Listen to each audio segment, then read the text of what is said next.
بیت المقدس کے بارے میں میرے آقا صلی اللہ علیہ وسلم نے فرمایا یہ ہمیشہ یہودیوں کے تسلط میں نہیں جائے گا، یہ میرا یقین ہے، دنیا ٹل سکتی ہے مگر میرے مصطفیٰ کا فرمان نہیں ٹلے گا، میرے آقا نے اگر فرمایا ہے تو وہ ہو کر رہے گا۔ حضور فرماتے ہیں خراسان سے ایک جماعت آئے گی، خراسان سے، خراسان یہ افغانستان اور ایران کا کچھ حصہ ہے جس کو پرانے زمانے میں خراسان کہا جاتا تھا۔ میرے آقا فرماتے خراسان سے کالے جھنڈے لے کر کے ایک جماعت نکلے گی اور وہ اتنی تیزی سے بڑھتی ہوئی بیت المقدس کی طرف آئے گی کہ دنیا کی کوئی حکومت اور کوئی طاقت ان کا راستہ نہیں روک سکے گی، اور وہ جھنڈے سیدھے لا کر بیت المقدس پر گاڑ دیں گے۔ تنصب بإیلیا، میرے آقا فرماتے ایلیا یہ بیت المقدس کی سرزمین کو کہتے ہیں، جھنڈے وہاں گاڑ دیے جائیں گے۔ اور حضور اکرم صلی اللہ تعالی علیہ وسلم نے یہ بھی فرمایا جب تم دیکھنا کہ یہ یروشلم بیت المقدس دار الخلافہ بن جائے، دار الخلافہ کا مطلب راجدھانی، حکومت کرنے کی جگہ بن جائے، میرے آقا صلی اللہ علیہ وسلم فرماتے ہیں فقد دنت الزلازل والبلایا والامور، حضور فرماتے ہیں تو پھر دیکھنا بڑے بڑے زلزلے آئیں گے دنیا میں۔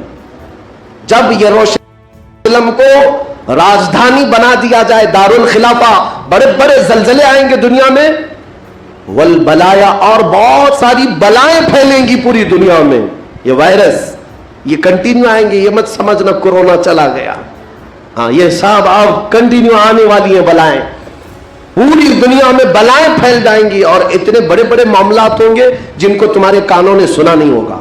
حضور نے فرمایا، اور یہ دار الخلافہ سے کیا مراد ہے؟ محدثین نے اس میں الگ الگ بحثیں کی ہیں، لیکن میں آپ کو بتاؤں 2017 میں، ابھی 3-4 سال پہلے کی بات ہے، 5 سال پہلے ان یہودیوں نے اپنی راجدھانی ڈکلیئر کر دی، یروشلم ہے، بیت المقدس ہماری راجدھانی ہے، اور سارے سفارت خانے جتنے بھی ایمبیسی ہیں انہوں نے سب وہاں پر منتقل کرنا شروع کر دیا، اور بیت المقدس کی سرزمین کو اپنا کیپٹل سٹی بنانے کا اعلان کر چکے۔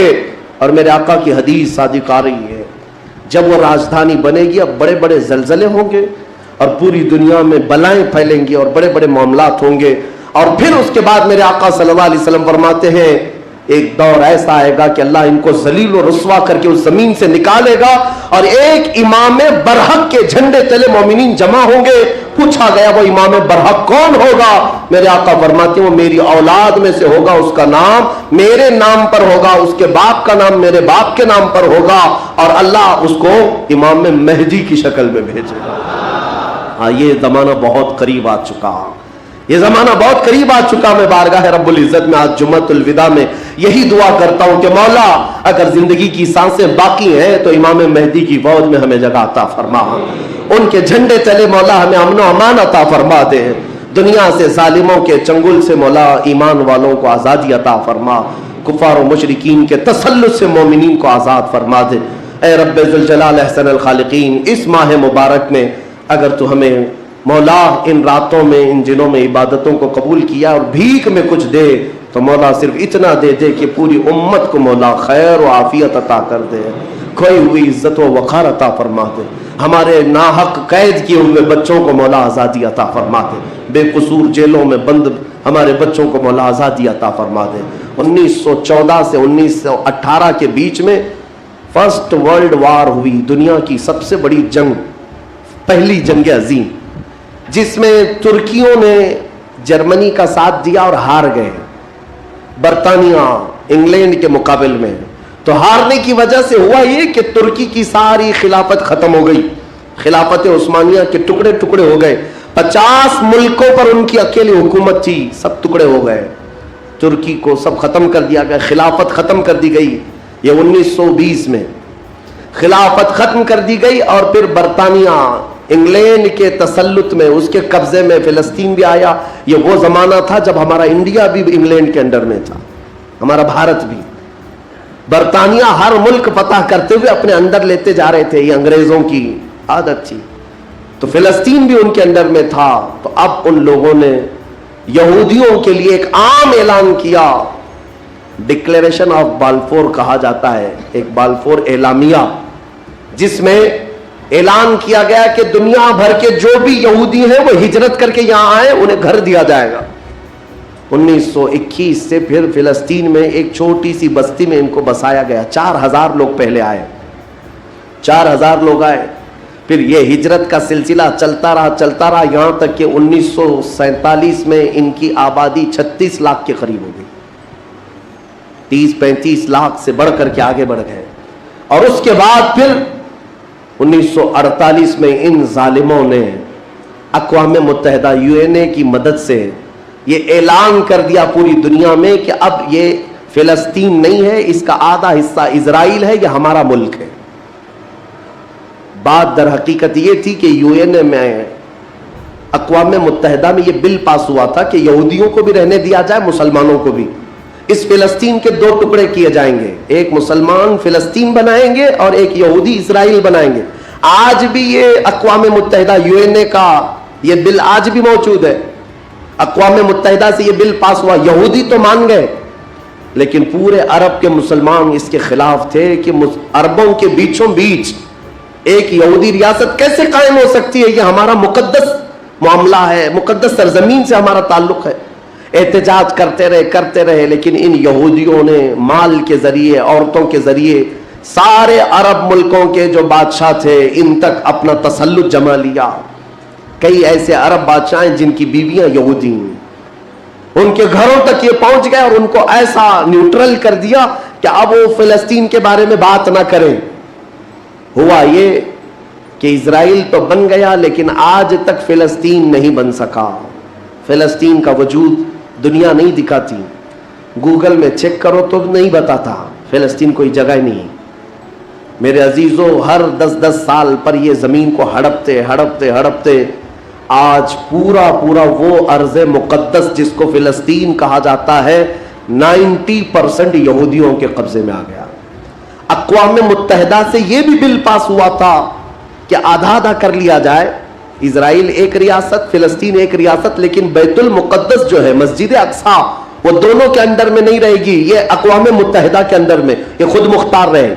क्योंकि यहाँ यहूदियों का भी ताल्लुक है, ईसाइयों का भी है, मुसलमानों का है, सबको यहाँ आना जाने की इजाजत रहेगी, किसी के अंडर में नहीं रहेगा। ये पास हुआ था। लेकिन आज हालात ये है कि इस बैतुल मुक़द्दस की दीवारों पर, दरवाजों पर ये वहशी जालिम इजराइली बंदूक ताने आज भी खड़े हुए। ये जिसे अंदर जाने दें वो जाएगा। पूरी दुनिया अपनी आंखों से देख रही है इनकी खयानत, इनकी गद्दारी को, लेकिन कोई एक जुमला तक नहीं कहता कि इजराइल दहशतगर्द है। आपको मैं एक आंकड़े अगर बताऊं तो आपके रोंगटे खड़े हो जाए। इन्होंने फिलिस्तीन के मुसलमानों में से अब तक 2.5 लाख सिर्फ बच्चों को कत्ल किया है इन इजराइलियों ने। आज भी ये डेटा मौजूद है, इंटरनेट पे मौजूद है, बड़ी बड़ी वेबसाइट्स है, उन्होंने शो किया। अक़वाम मुत्तहिदा की भी रिपोर्ट मौजूद है कि फिलिस्तीन के कितने मारे गए। इन दोनों की जंग में 24 लोग अगर मारे जाते हैं तो 23 फिलिस्तीनी होते हैं, 1 इजराइली होता है। फिर भी दहशतगर्द फिलिस्तीन है, आतंकवाद फिलिस्तीन है। मेरे अजीजों, ये दुनिया जो दोहरा खेल खेल रही है इसको कौन बताएगा आखिर? वहां जुमा की नमाज पढ़ने के लिए मोमिनीन आज भी जाते हैं, उन पर गोलियां बरसा दी जाती हैं, लेकिन उन जियाले मुसलमानों को हजारों सलाम जो तलवारों के साए में भी मेरे मौला की इबादत खुशू खुजू से करते। मैं खुद गया और देखा हूँ, छोटे छोटे से बच्चे, 6 साल के, 8 साल के बच्चे मिलने के लिए आते हैं और ये पूरे असलहे में लेस फौजी खड़े रहते हैं। छोटा सा बच्चा उनकी गन को यूं घुमाता है और मस्जिद में अंदर आता है, ऐसा लगता है जैसे वो खिलौने को पकड़ रहा है। मेरे अजीजों, ये भी हदीस पाक के जरिए से मैं बताता हूँ। मेरे आका सल्लल्लाहु अलैहि वसल्लम फरमाते हैं, मेरी उम्मत का एक हिस्सा कयामत तक बातिल से लड़ता रहेगा, कयामत तक बातिल से लड़ता रहेगा, और उनकी मुखालिफत करने वालों का उन पर कुछ भी असर नहीं होगा, और दुनिया में कोई बला भी फैले तो इस जमात पर कुछ असर नहीं होगा। सहाबा ने पूछा, या रसूल अल्लाह, आपकी उम्मत का वो हिस्सा कौन है? मेरे आका फरमाते हैं, बैतुल मुक़द्दस के आसपास रहने वाले मोमिनीन की जमात है।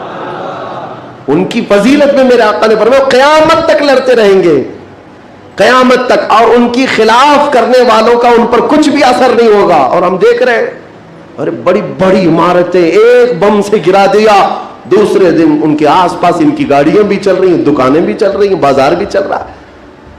कल रात को फायरिंग हुई, 50 लोग बैतुल मुकद्दस से उठा करके लाशें ले गए। दूसरे दिन जा करके देखे तो असर के बाद औरतें अपने बच्चों के साथ रोटियां सैंडविच खाती हुई बैठी हुई हैं। मतलब यह है कि न मौत का उनके अंदर खौफ है, न जालिमों के तसल्लुत का डर है। हाँ, ये भी अल्लाह ताला की तरफ से होता है कि मौला जब किसी का दिल कुशादा करे तो बड़े बड़े पहाड़ों से भी उन्हें डर नहीं लगता। और एक हदीस मेरे आका सल्लल्लाहु अलैहि वसल्लम ने फरमाया कि सय्यिदुल बुकाई बैतुल मक़दिस सय्यिदु सखरति सखरतु बैतुल मक़दिस। हुजूर ने फरमाया पूरी रुए जमीन का सरदार जो हिस्सा है वो बैतुल मुक़द्दस का हिस्सा, सरदार हिस्सा।